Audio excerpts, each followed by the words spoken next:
What's up, guys, and welcome to Cry of Fear, the game where in Stockholm, Sweden, every snowflake falls at the exact same time. That's totally how weather works. Anyway, let's begin a new game. We're gonna play on easy mode because I suck at shooters. Okay, so here we go. 3, 2, 1. Let's begin. Alright, so a few things to preface, I guess. This game is about anxiety and depression, so if you're at all, like, upset by these sorts of topics, please feel free to skip out on watching this video. I mean, you could probably watch another one of my videos. You could probably watch Brazilian Drug Dealer 3. That was my last video. Jump scare warning here. Be sure to take a picture of the head for good luck.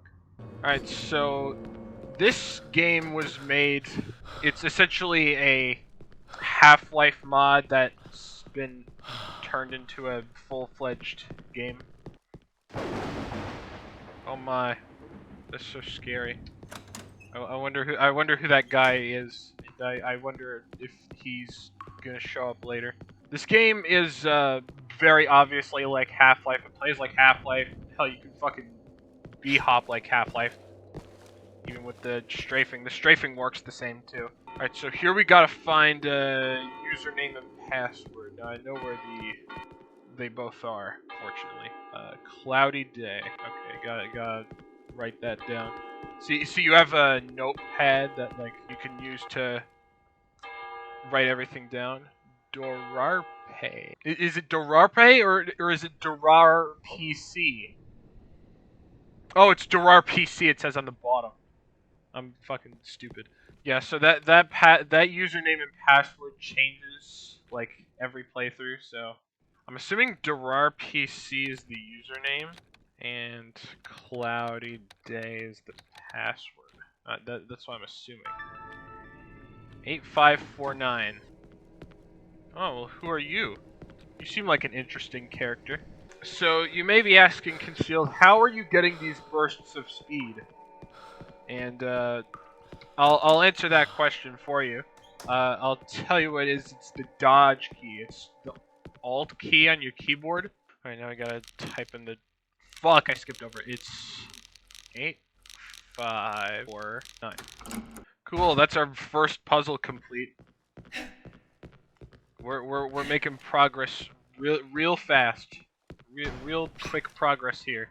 Now, of course, we are gonna skip all the cutscenes because this is a speedrun after all. But we are, however, gonna save because saving, I believe, is important.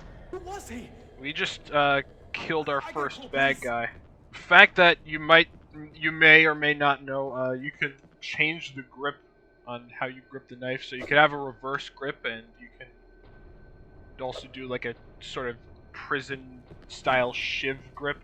Me personally, I find the shiv grip to be more useful, although I guess both have like the same potency. That's just the one I prefer. These enemies really pack a punch, you know. Like that guy in the red dipped down like fully. He like converted his body downwards to like do a sort of uppercut with the hammer he was holding. Man, like these enemies are formidable.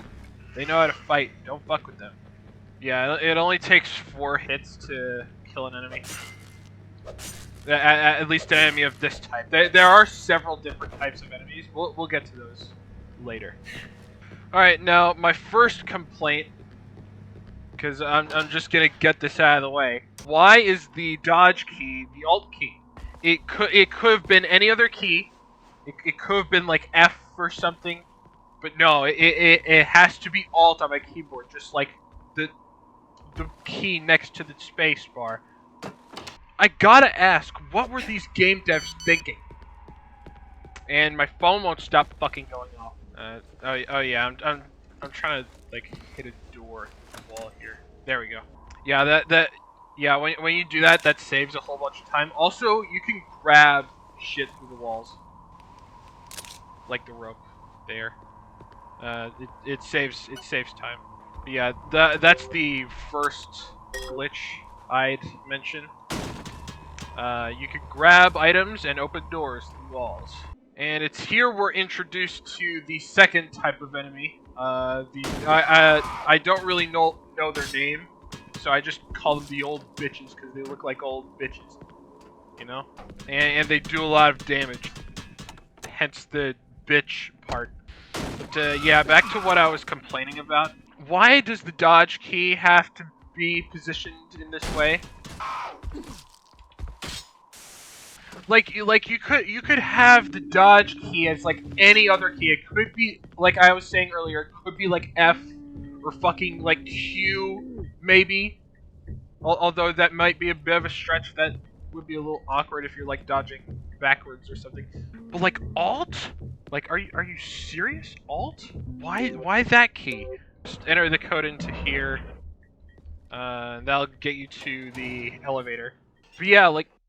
These devs, like, do you have any idea what, like, the dodge, because the dodge key is very obviously used for movement, right? This is not what this place looked like when I, like, was in the elevator. Like, this is not what this place looked like.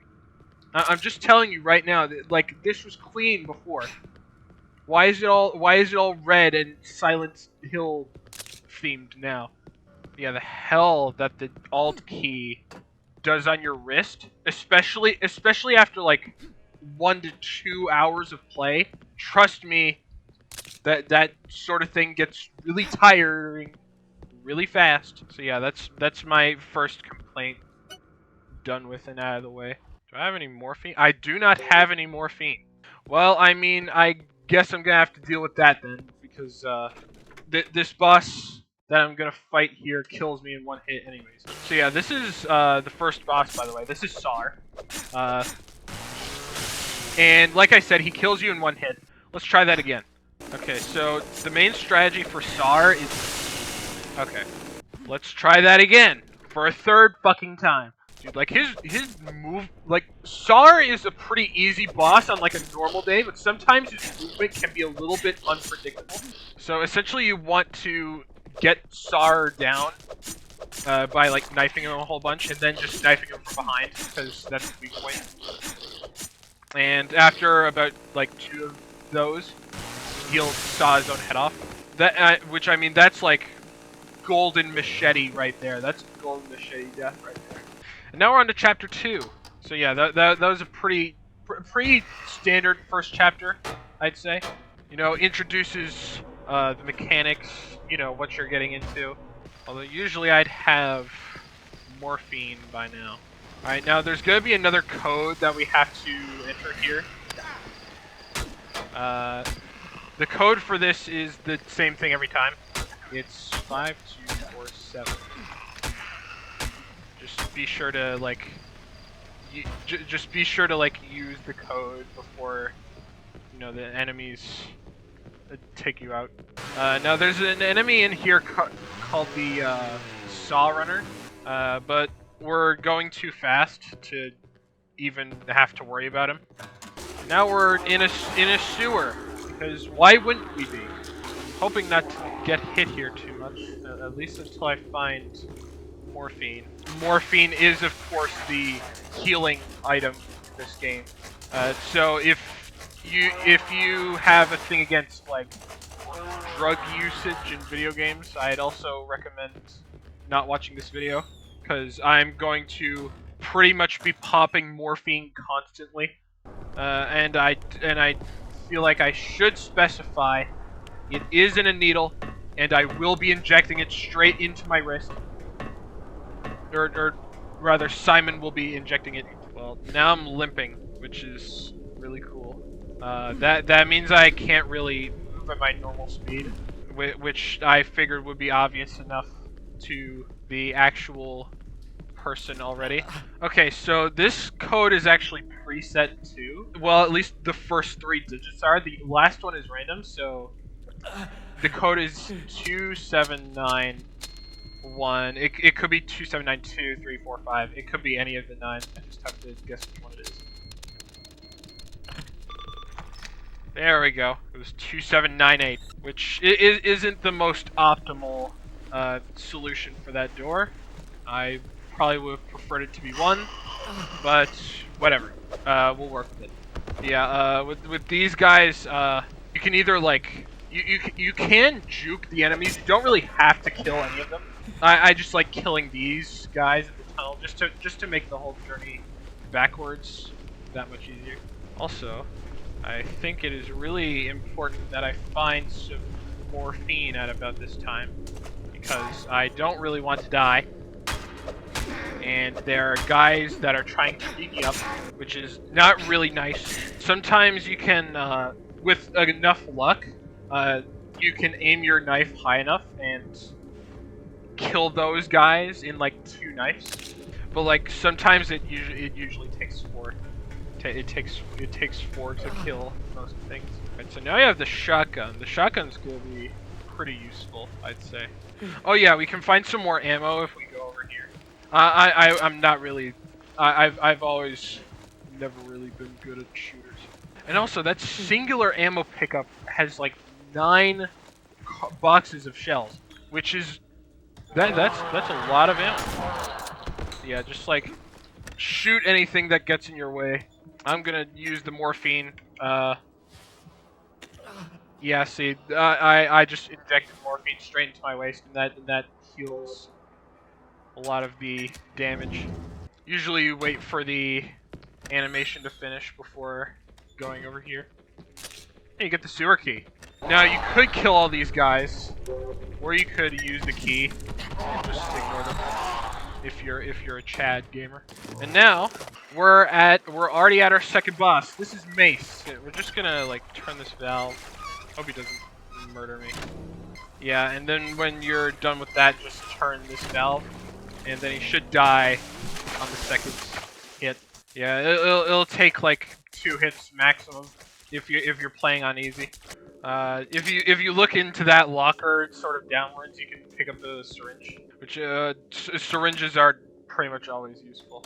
Now there's a trigger in this room. You can't really see it, but if you walk into that trigger, there's enemies gonna spawn. So just like when you're in that room, stand still and just pick up the saw and just get out. Okay, now that we have that key, we just sawed a guy open, by the way. We can use that key to unlock this door. Oh yeah, here's our first nightmare level. Yeah, this game is sort of like Silent Hill, where the character sort of hallucinates and a bunch of weird and wacky things occur.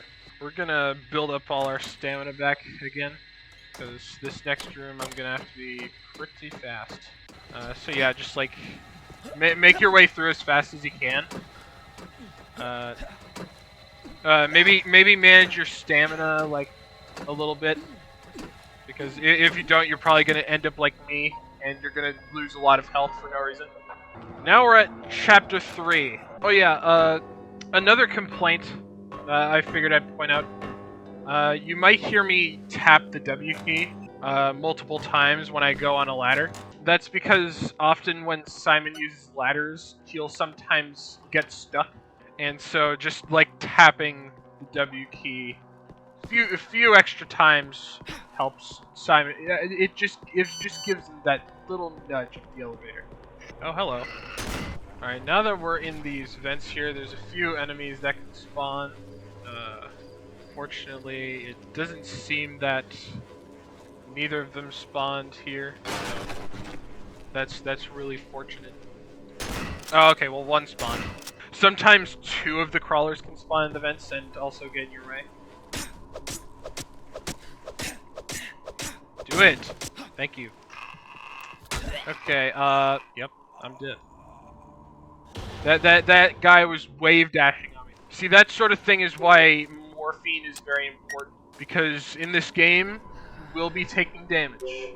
At least if you suck like me, then you're probably gonna be taking damage. No, where's the other one? Well, there are also those guys, which I will kill also. Fucker. Oh, there's the fucking other one. Who the hell were you earlier? Now again, I'm gonna reiterate. You don't really have to kill the enemies. I'm just killing them to make my whole experience a little easier. Now I'm gonna get to the main method of movement that I'm sort of using. You're gonna see me use it like a lot throughout. It's called dodge jumping. So yeah, the idea is dodge forward and then you jump right afterwards, and that's gonna give you a whole lot of speed. And by continuously jumping, you can maintain that speed, and that can get you a lot of places. Man, I didn't know the streets of Stockholm, Sweden looked so linear. I am just joking, of course. This game is sort of semi-open world, but there is a certain path you're supposed to take. I'd say. Now those little baby head things there, I don't know what they're called. I'm just gonna call them like baby heads because they look like babies and they have a big head. But essentially what they do is they run up to you and then like a knife explodes out of their head that like stabs you for 1 damage, which of course kills the creature. But like you don't want the damage, dude. I have a feeling I'm not supposed to be here. Yep, I think I somehow went back the way I came. Yeah, it's good that you like you should kill those guys because yeah, again you don't want the damage because damage causes you to limp and limping causes you to fail. Not that I'm tossing any shade towards anyone that is currently limping right now. In every game I play, I've pretty much explained that saving is important all the time, so don't forget to do it. Now, we're gonna do our first sort of out of bounds skip here. We're just gonna use that statue over there to leap over this wall, and you can actually sort of if you can crouch on top of this and get yourself to stand, you can load in the next area from out of bounds. Because normally that gate is locked, and you can get back inbounds by using the gate like so. Now this guy, I like to name that guy Fred because he's in a bed and Fred in bed rhymes. So yeah, he's just up there. As long as you keep moving, he won't harm you. You'll just chill up there. Now some people may question that decision. Some people may question my sanity from. Oh, I have no shotgun shells. Time to knife it out, I guess. I've named that guy Fred for a reason. See, I've encountered Fred so many times, Who is this? and I've just gotten to know him so well. Like he really, if you just get to know Fred, he's just a chill guy, and he's just gonna hang out, What the fuck is going on in this right? town? You know, he's a pretty stand-up person. You know, you can talk to him anytime. You know, if it were my choice, right? I'd ask Fred to be Simon's therapist. Yeah, sometimes you can like kill these guys with 2 knives. If you just like knife them the right way. So yeah, be prepared to fight a lot in this area. There's a lot of them. All right, now we're here for the spade, which we're gonna use to get a key in this area. We're just gonna dig this random mound here on the ground, but of course we have to drop the spade right after to get the key. Also, we don't really need the basement key either, so we're just gonna drop that too. But yeah, I'd say this area it's pretty nice and wide open, so it's like a good area to, you know, practice your bee hopping. You know, if you're not used to the bee hopping in this game, which is understandable, you know, it's like bee hopping is difficult. Alright, now we're almost closing in on our 3rd boss already. And now, there is a sort of strat you can do where you leap up, you sort of just like leap up the wall like this, and that saves you a pretty penny's worth of time, but since I'm playing no unlockables, I need to go over here and collect this ammo. Now, there's a jump here. Sort of semi-willing to try. There is a gap in sort of the fence here, so if I'm lucky, I could dash jump, sort of dodge jump my way onto that small sort of corner there. That would save me some time. But of course I don't make it. And now I'm gonna go the other way because I'm essentially already tired of trying that way. But yeah, that jump is makeable. That is something you can do. Just like, I don't really like doing it because it's not really consistent for me. And besides, you sort of get more ammo if you go over here anyways, because you get some shells too. Yeah, this is our third boss fight.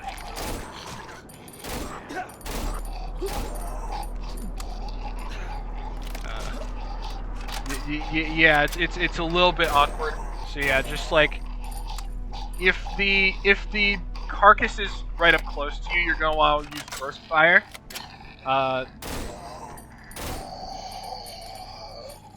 Also, if the carcass is far away, use tap fire. That's the strategy I use. Also, some of you might have noticed there that I sort of left the battle while the carcass was sort of dying. That saves time. I can't really explain why it saves time, but it does. Alright, now we're in Chapter 4, which I think is arguably the most time-consuming chapter ever, and I'll elaborate on why that is. But right now, we're just gonna go and use the key card on the door, you know. Standard stuff. Now, the reason why I think Chapter 4 is the most arduous chapter, I think, is because there's gonna be some backtracking we have to do. Here we're gonna take the Glock. The Glock is probably going to be our main weapon of choice from now on. So I'd say get rid of the AR and the shotgun because you're not gonna be using that much. Also, the thing with the crackheads, these enemies are called crackheads by the way, is that once they like sort of expire a certain time limit, they just shoot themselves. Which is sad but convenient for the speedrun. Now here's this area. We need a fuse for this door in the subway. So we're gonna come back to this area. We're just gonna go into this crack alley here. You know, totally suspicious back alley where, you know, if you just so happen to get murdered, nobody will ever find out. But I ain't Batman's parents. I don't go down that easy. Oh yeah, there's a saw runner right behind me, so I sort of have to be pretty fast here. Although it doesn't really matter, I guess, because okay, well it does matter.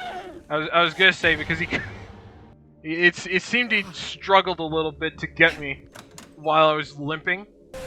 Actually, you know what I'm gonna do? Hold on. I need to run a little bit there, because if I don't run, he's gonna tap me, and I can't afford to be tapped. I'm just gonna walk to the end.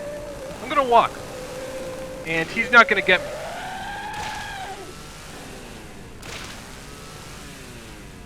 I'm just gonna keep walking, like it's a normal Tuesday stroll through the neighborhood. And see, he just didn't get me. He wasn't fast enough. See, sometimes what you really need to do is just be patient. Patience is all you need sometimes.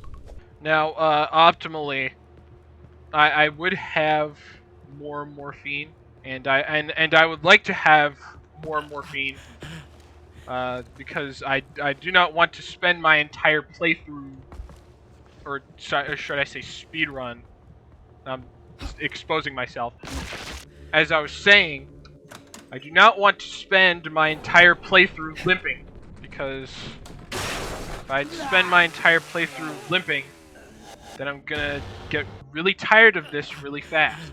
And the worst thing is that jumping and dodging all the time, it does a hell of a lot of stuff to your stamina. So I need that morphine also to replenish some of that used stamina, because that's you know that's what morphine does. Deal with the crackhead shooting at you. Another thing I hate about this game is these fucking cars.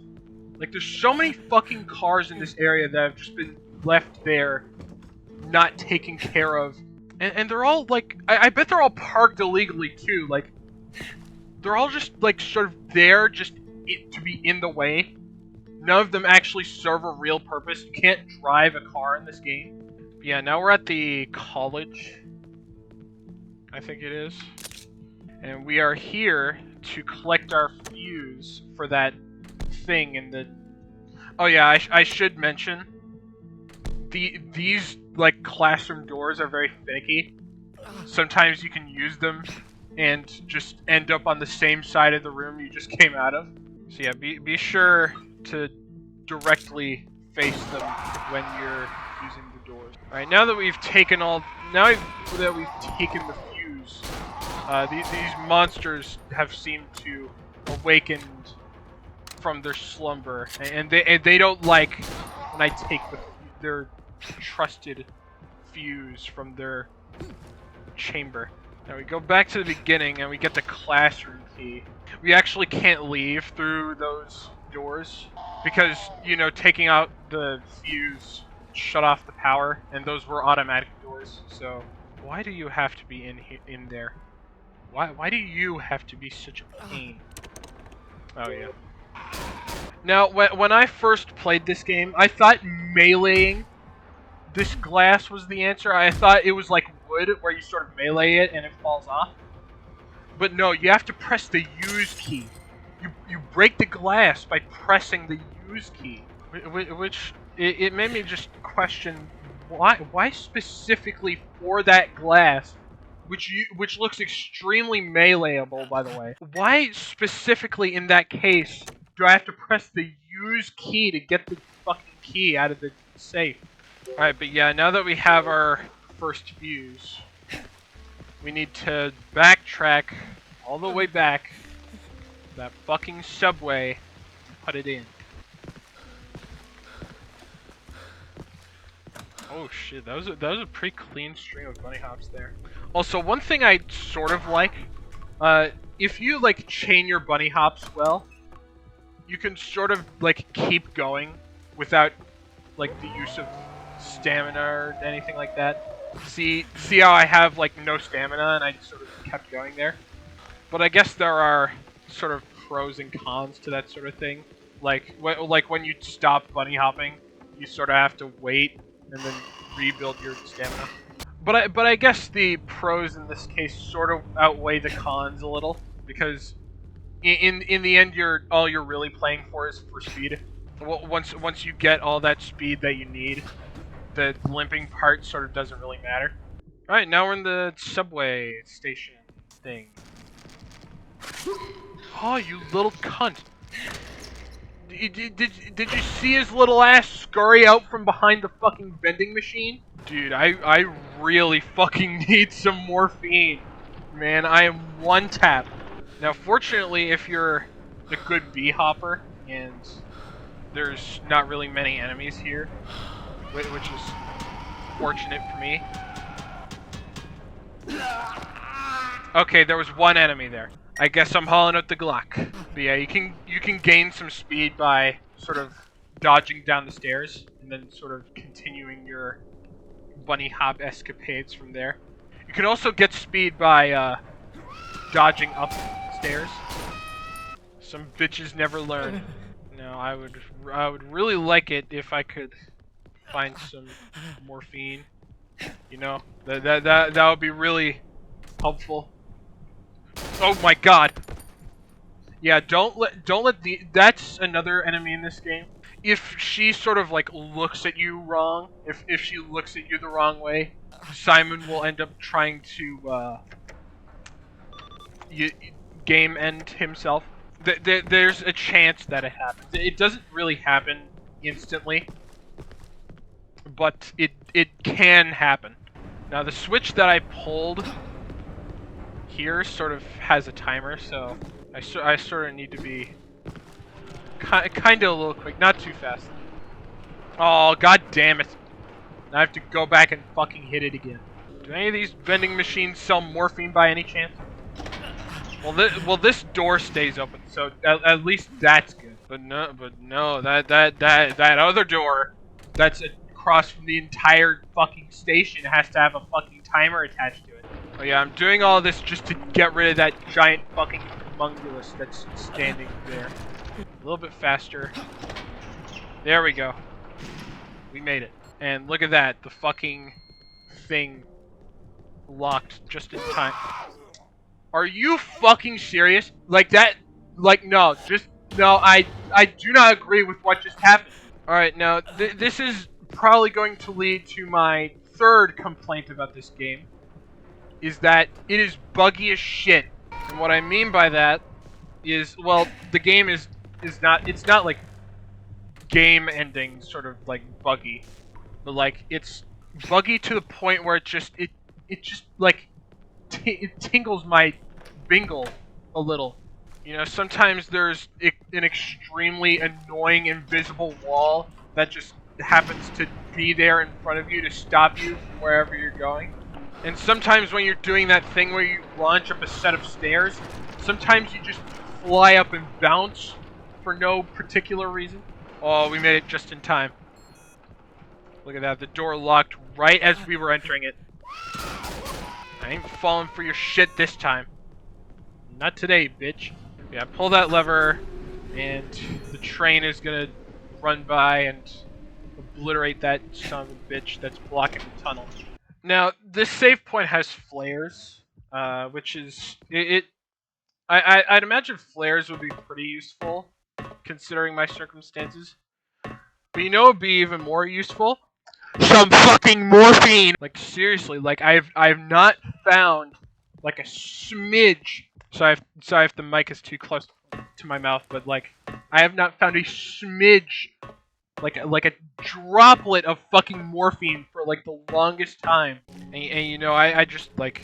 I'd really like some morphine right now. That's all I'm saying. Also, a good thing about ladders in this game is Simon actually regains stamina when he climbs ladders. So that's pretty cool. Also, another thing I forgot to mention. I was sort of doing it earlier back in chapter 1.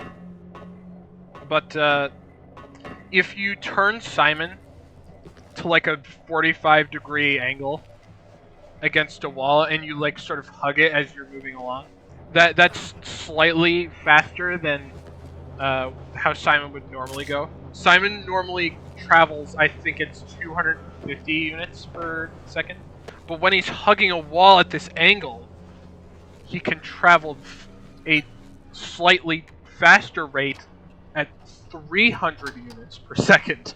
Go! Thank you. I pressed the wrong button. Let's try that again, shall we? There we go. I appreciate all the flares, you know, I really do. It's just, I'd appreciate it a lot more if it were morphine. How am I not dead? Like, genuinely, how am I still fucking alive and breathing? Oh, nice, another fucking flare.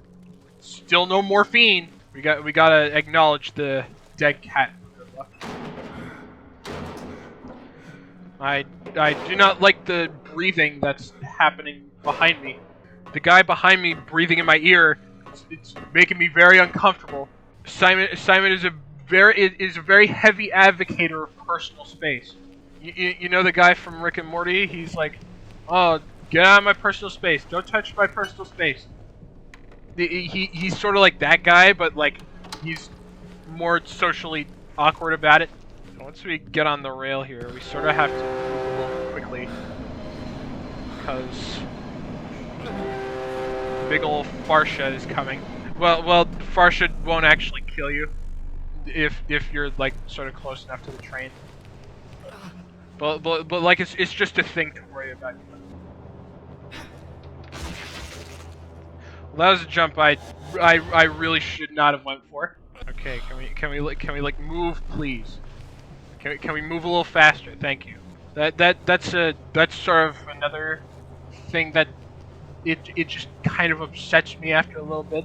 See, like if Simon were to like crawl off of something, like if you were standing on like the edge of it, oh my fucking god! I can't believe that the human brain is capable of just making a mistake like that.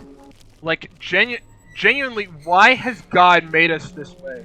Why did God choose to create such a flawed, unintelligent being that is not capable of omnipotence?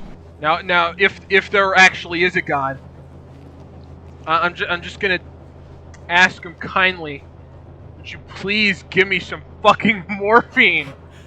I'm tired of moving so slow. Like you really do not you do not know how agonizing this is. Like play the game. Don't use morphine at all, and just like put yourself down to like a very low state. It will like absolutely destroy you. I had to be really fast there because if you don't start moving right away, Farsha will run you the fuck down. I'm actually sort of thankful that I made it out of there alive because I do not see any sort of save point, even though one would be very, very deeply appreciated. Now, if you do the bunny hop sort of thing down the escalator the right way, you can actually sort of get a bounce, and that's pretty fast. So yeah, go for those if you want, but most cases, I usually end up taking fall damage and die because I'm stupid. But yeah, like go for that. You're on. And would you look at that? We finally found some morphine. Thank God. First of all, he must have heard my prayers from in the primordial realm and decided to grant me some morphine for all my troubles. All right, now back to complaining about the game, I guess. So this is sort of the part where the open worldness sort of comes into play. So there's this doctor, right? I have to go follow him. Did it what? You can't just do that. You can't just run out of the bus. That like defies all of physics right there. All of the atoms on that section of the bus just weren't present at that moment. But yeah, it's pretty common in this game for enemies to just walk through things, which I find really funny. Intentional or not, it does scare the shit out of some people, which I think is really funny. All right, but now we're introduced to. I think we're introduced to a new enemy here. It's those guys with the sort of the barbed wire wrapped around their chest. They take 4 shots to kill, but they are sort of annoying, especially when there's multiple of them. Now I would make a recommendation, you know, like the shotgun I'd say would be good against those guys, but like, nah. We're playing this game like it's fucking Counter-Strike. We have to use the Glock at all times. Now here we're going to use a trick that I like to call the Handy Manny. Now see, I'm making this sort of joke because this is our guy named Manny right here. You know how Manny's the construction worker? Manny, I want you to build me a ladder. Thank you. See, Handy Manny is just the most genuine guy you'll ever meet. His wife, real sweet too. Real sweetheart. But yeah, to explain what just happened there, essentially enemies can sort of place things. You know how back in the first chapter, that woman, she sort of hit the TV? How the enemy woman sort of hit the TV and got it working? Well, enemies can sort of interact with things that they're not intentionally made to interact with. So, using that, I made Handy Manny place a ladder on the outside of the building, and I used that to get in. So essentially what I did was, like, the enemy sort of duped the ladder that I was holding. And I'm just... And right there I was just entering the doors through the wall. Because, as I explained earlier, you can interact with things through the wall if you want to. Alright, now, we could fall down and, like, tank the damage. But, Simon is actually a very OSHA-friendly person. You know, he cares about ladder safety. So, he's not going to willingly fall down a ladder just for some speed. See, there's actually a trigger right around this area with, like, the door. You have to wait for the doctor to finish talking before you can go past the trigger. If you go into the trigger, it'll just warp you all the way back to the beginning of the room. And so, yeah, we're just gonna have to wait here. Also, some observant viewers might notice at this point. They might notice, why am I not losing stamina while I jump? Well, see, I did something. Oh my god, those crawlers are fucking vile. Hold on, like, get me out of here, get me out of here. Yeah, those people crawling on the floor, they do a lot of damage. So, like, be sure to, like, get away from them fast. Either that or just shoot them and kill them. But anyway, back to why I don't lose stamina when I jump. I did this glitch earlier. Back when I was in the apartments, you might have noticed me climbing up onto a door and then climbing off of it. I forgot the fuse. Because I climbed off of the door in that way, now I can just not lose stamina when I jump. And that's going to be very beneficial for me, because that's going to help me b-hop. And it's all thanks to Handy Manny right here, whose services are no longer needed and will be put down. I actually watched the world record speedrun for this game, like, a few days ago, actually. And, like, the people that run this game, like, at a high level, they use morphine for stamina. They don't use it just to recover damage. No, they use it for stamina. The sheer idea of that sounded, like, crazy to me. Because you can actually recover stamina faster by just standing still and crouching. Well, like, not faster in the sense that, like, morphine does it. But, like, crouching and just waiting for your stamina refill is better than just, like, standing there and waiting for it to refill. But the only reason that really sounded absurd to me was because, you know, speedrunners are speedrunners, and they'd somehow managed to get their hands on a lot of fucking morphine, which I really just seem to have trouble doing nowadays. To recap on our main objective, well, this is really a recap because this is the first time I'm kind of explaining it. We need 2 fuses now. We need 2 of those fuses, and there's giants now. Welcome to Attack on Titan. I mean, seriously, look at this fucker. Yeah, sometimes it's good to lure the giants away from the door. Come on, there we go.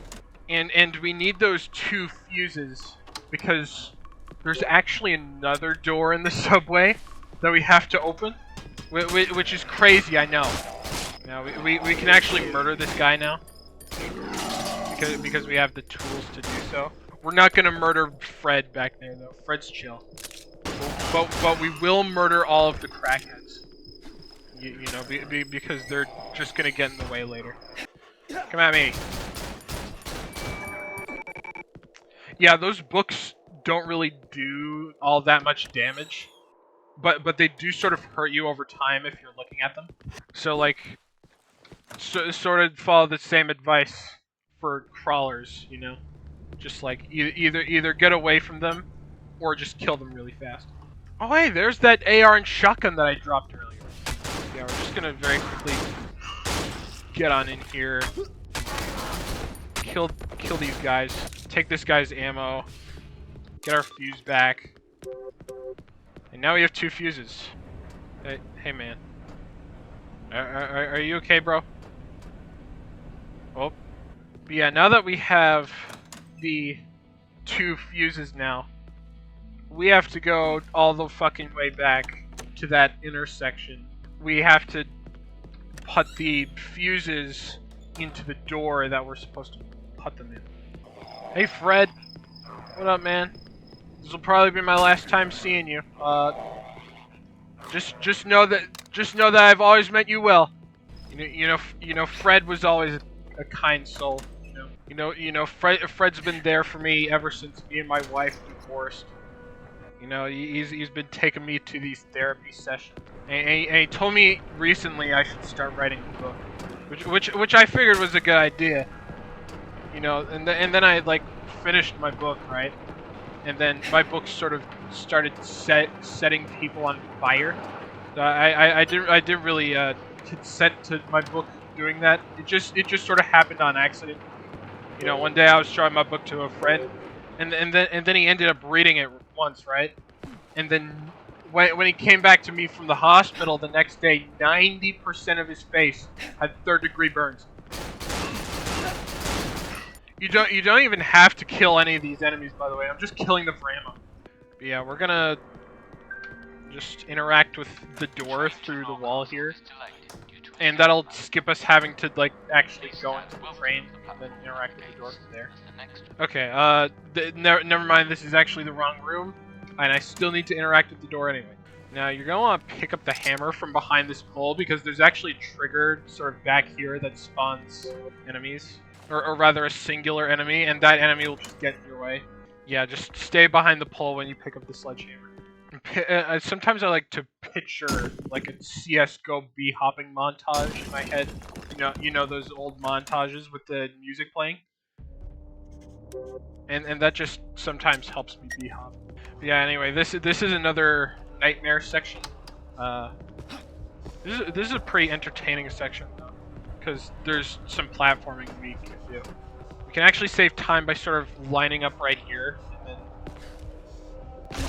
then dying and breaking our legs on the floor. That's totally the time save I was referring to. Yeah, you can just... Oh, fuck. Fucker, man. Man, this shit harder than the fucking Roblox obby. Oh, there we go. See, if you make that jump right there, that saves you like 15 seconds. Apart from like doing the whole thing normally.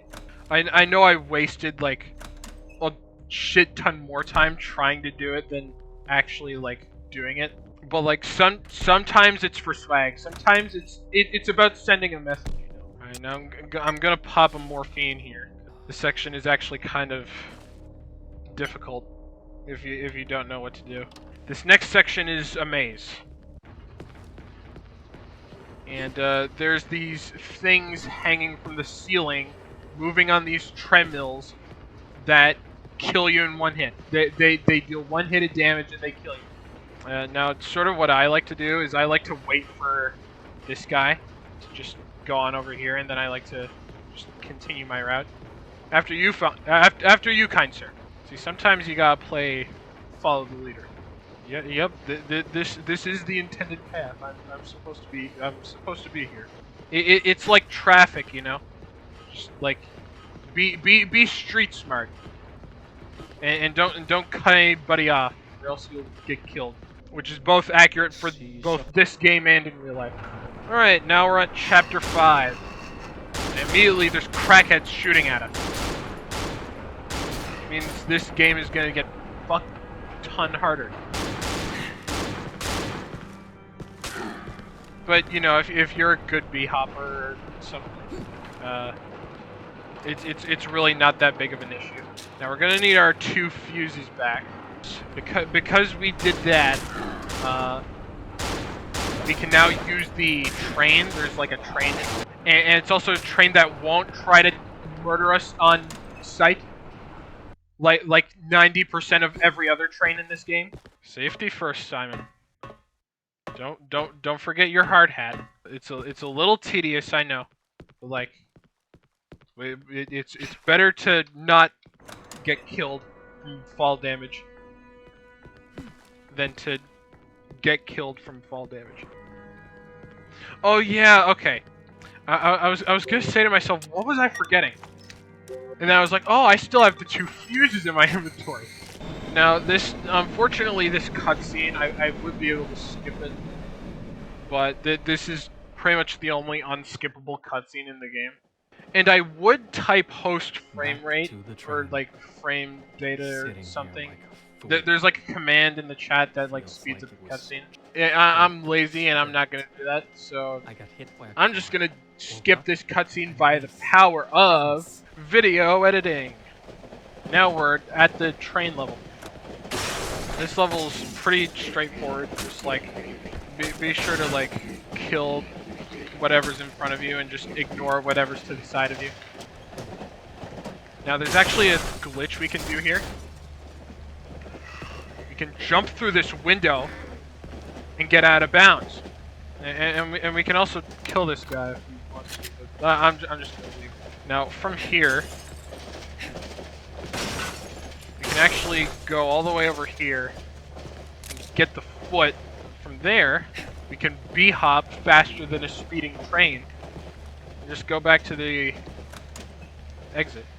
And that saves us from having to go to place. You know the place I'm talking about. Now that we've placed the foot, a little something happens. Shit. And now the train is at a complete 90-degree angle from what it was previously. And it's about to be a wild experience. Let me just say, if we don't get off of this train very soon. I hate that jump right there. That jump is fucking finicky as shit. Sort of like jump on up here. Okay, I was at the top of the train. Wait, what? Is my game soft locked now? Because I technically escaped the train and now I'm dead. Yeah, I don't hear the wind anymore. Yeah, this is a very unique soft lock. I did not intend for this to happen. Okay, time to load our game, I guess. An important lesson was learned that day. Concealed should have made his save right at the end of the train section before he put the foot in the briefcase. And now he has to watch that whole unskippable cutscene again.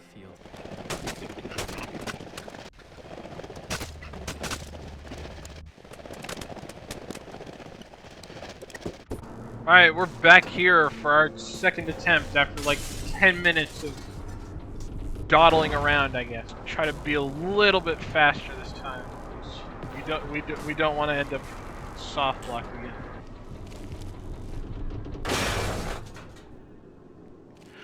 Alright, yeah, we did it successfully this time. Fun fact, over here there's like a bunker where you can get Simon's book, but it's not actually open for me yet. I don't really know why, but like, oh well, I guess. Now once you see that light far off there when you're navigating through the forest, you can actually go into this corner and open a hidden door, which takes you farther into the level. Don't ask me how I know this. It's top 10 most hidden secrets in video gaming. And look at that. It seems that I also do not have morphine in this part, which is a real pain. Alright. Now there's a saw head right. There's like a saw guy right in front of us, so we sort of gotta be a little fast about this. Oh, well, he's sort of fucked off, I guess, so... I guess we could be as slow as we want. That was very anticlimactic. Alright, now, just gotta take this branch. Now, there's several enemies out here. There's these people. Now, we can sort of pull a handy-manny here and make this old woman cut this rope. And we can use that to enter the door. Wish I could thank her for her service. That was pretty handy. Wish I could have gave her a tip too. See those fucking falling things, bitches, because you never know when they're gonna pop up. and they always deal fucking damage on the way down, and you can't really be taking damage at this point because there's no morphine around this area at all. You can actually b-hop in here if you like time your scrolls well, but like it's a little bit hard to do because it's like a rhythm-based thing. So you sort of gotta use that to get past the doors. Also, you know how 4 out of 5 dentists recommend the toothpaste? Well, 4 out of these fucking a billion doors. Well, actually, like a billion out of these billion doors can fucking kill you. So be careful when you're making your way past. Oh yeah, and this guy's no problem. Just like the dude with the stick twice, and he just falls over and dies. Pretty non-threatening for a guy that walks upside down. Which, like, I don't know how you do that. How does anatomy work that way? All right, now we're at the real last area of the game. Well, like at least I'd call it that. It's the Asylum. The first thing we need to do, sort of go down into the basement where the generator is, so we can turn the power on. The little speedrunning trick here: stand on this staircase and look almost sort of at this light, and you can enter the basement door through the wall. It's not really that much of a time save, but it does save time. And yes, you did see that puzzle right. The answer to that puzzle was literally 1, 2, 3, 4. There's actually a bowling alley that I'm supposed to go to. And it's right over here. There's a certain gun I'm supposed to get. The doctor wants me to get this gun for him, but we aren't really supposed to sort of use it. And I'm gonna put this gun, this special gun, in my 1 slot, and I'm gonna explain why that is later. Uh oh, book guy.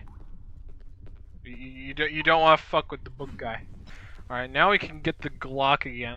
We can kill these guys out here just for some ammo. There's a shotgun here, but nah, I don't really need it. And there's also some morphine. I'm gonna take that instead of the stick any day. If anything, I value drugs over anything else. Oh shit. Yeah, see, that's sort of what happens when you have the gun out in front of those enemies right there. Yeah, and then you have to mash click to resist. Also, these enemies right here can make you dead too if you look at them for long enough. Actually, I think it's only these ones, the ones with like the babies in them. It's a pretty fucked up description. Like it's the only way I can describe them. All right, now this is important, right? I'm not skipping this cutscene for a reason. So what we're gonna do here is we are going to essentially dupe the doctor's gun, right? And you might be asking how we're gonna do that, right? So what I've done is I've bound Q, the Q key on my keyboard, because Q isn't used for anything. I've bound it to drop the first item in my inventory, which is the doctor's gun. And if we do this right, we can actually keep the doctor's gun while still handing the doctor his gun. And we can use it on him during the fight, which will save time because the doctor's gun is actually more powerful than the Glock. It will kill the doctor, I think, in 5 hits rather than the Glock killing him in 8. So I need to sort of concentrate for this because this is a kind of hard dupe to do. So hold on. Here. All right, see? You see the gun there on the ground? That means it worked. Okay, so I've successfully duped the gun. All right. And what I did was I waited for like a sound cue, and the sound cue is Simon saying here. And when he hands the doctor the gun, I drop it. And so now we still have the gun. But I'm not going to pick it up yet because there's a few keys we sort of need to get. All right, we have the staff key. And also there's these new enemies. I call them... I actually don't have a name for these enemies. I'm going to call them the castrators. That's what I'm going to call them. Because they wear chicken heads. And they have axes to cut off your dick with. And they also scream really loudly, which is also another redeeming quality. All right, now we're gonna be locked in this bathroom for a few minutes. Now the next puzzle involves a like stone tablet. There's 2 pieces to it, but we only really need 1 piece to complete the puzzle because there's 3 distinct combinations. There's only 3. All right, so the tablet has a 1 on it. Okay, so now I know the combination. Like, kill those guys if they get. They only take 2 shots to kill, so it's really no big deal. Okay, the gate might be finicky too. Not your usual phone number. Well, it might be your usual phone number for Sweden. It's just where I'm from in Canada, phone numbers usually contain only, I think it's 12 digits. Oh no, sorry, 10 digits instead of the normal, instead of 8, which I had to key in right. And what the fuck? What the fuck am I doing? What is this? What? What? How did I get the camera to be like this? What is happening? Like you guys are seeing this, right? Okay. I managed to fix it. I think I may need to load my save though, because I didn't I didn't catch the numbers that the guy on the sign was holding, and so now he doesn't appear again, and Simon doesn't document it in the notes.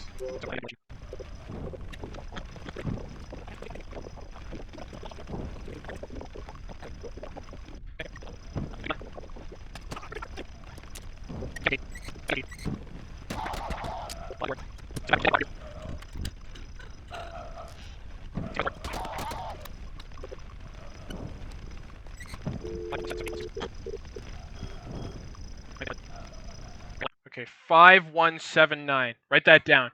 Sorry, 5719. Alright, I don't know why the microscope does that, but now we have the code. So we can go up and enter it into the door now. Alright, so before we get into the doctor fight... Hold on, I have to go back and get his gun. Completely forgot about the gun. Did not... I completely forgot that that was the reason why I do. I'm just gonna explain the doctor fight. So there's 3 sort of locations where he can be. You're dead. You're so fucking dead. I like to position myself over here.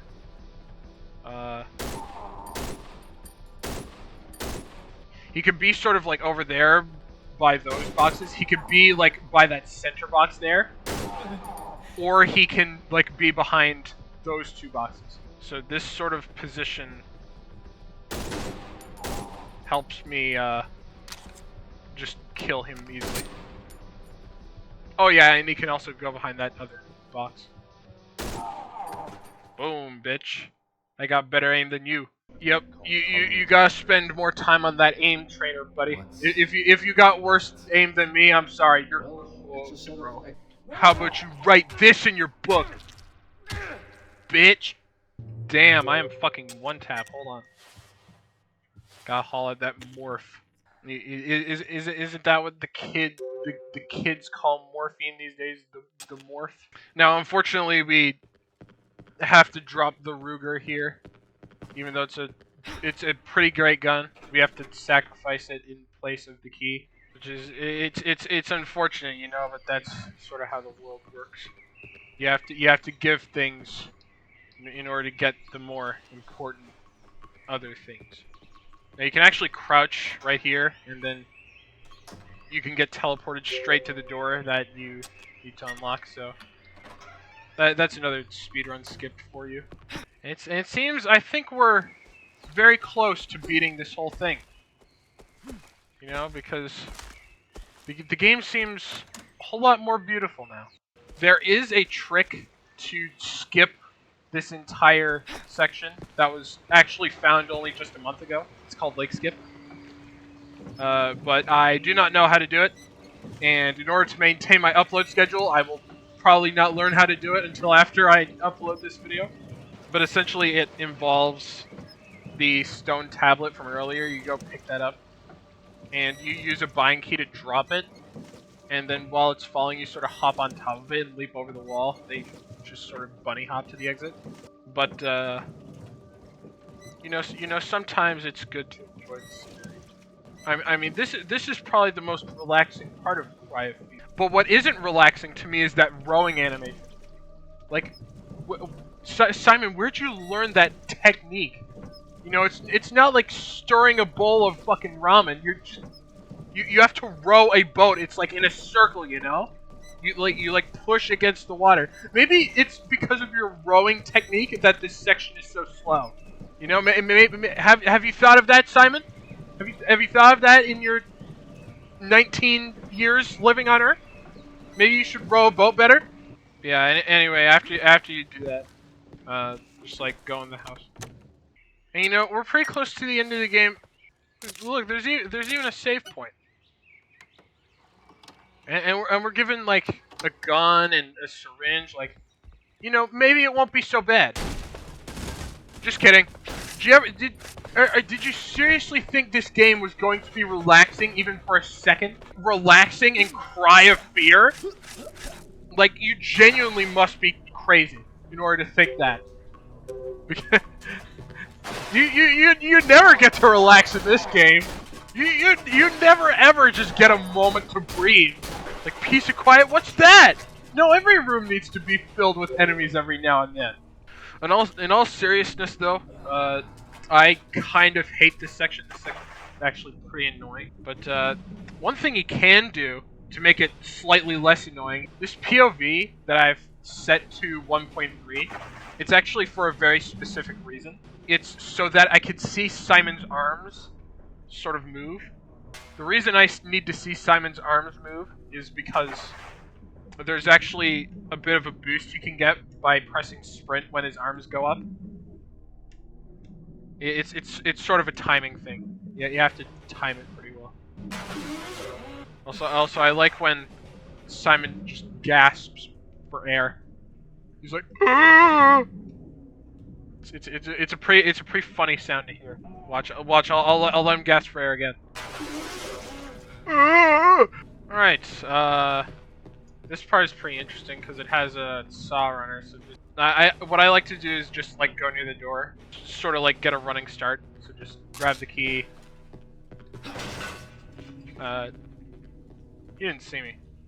Okay, that's good. That was the plan. If you make your way around the corner fast enough, he just won't see you.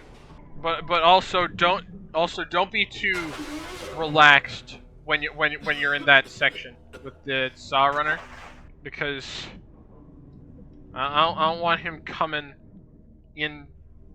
down the hall to find out that I'm there. Now, because I have plenty of morphine and it's almost the end of the game, I'm just sort of using it for, well, the sake of using it. We're at pretty much like the last leg of the game now.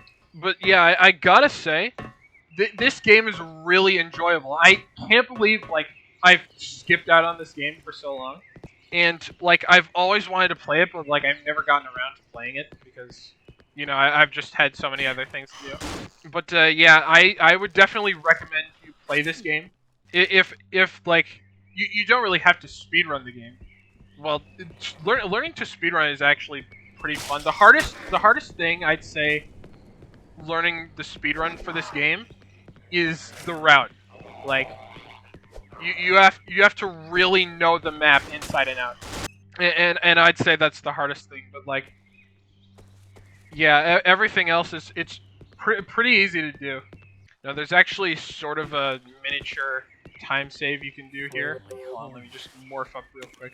While you can do while Simon is sort of talking and looking at the house, you can sort of bunny hop towards the hedge, and he'll just make his way towards the house faster. All right, now here's the funny part. I like to have my FPS max set to 20 because here is a pretty funny final boss that we're gonna end up fighting. We can't skip this cutscene, unfortunately. So we have to just enjoy it in its 20 frames per second glory. And get this, we're in a fucking wheelchair now.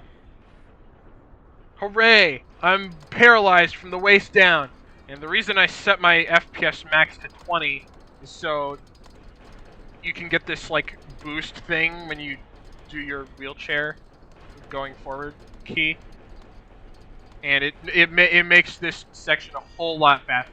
So yeah, just like this fight is pretty just like shoot the shit out of Simon. I like to reload my gun after each like match with Simon, sort of, because sometimes like you'll just encounter Simon and you won't have like the ammo to get him, and then while he's like gunning you down, you have to reload your gun, and it's just like a big fucking waste of time. I just gotta go around the final turns here. Hold on, let me fucking Tokyo drift my wheelchair. Alright, now this part I sort of have to lock in. This part is actually kind of difficult.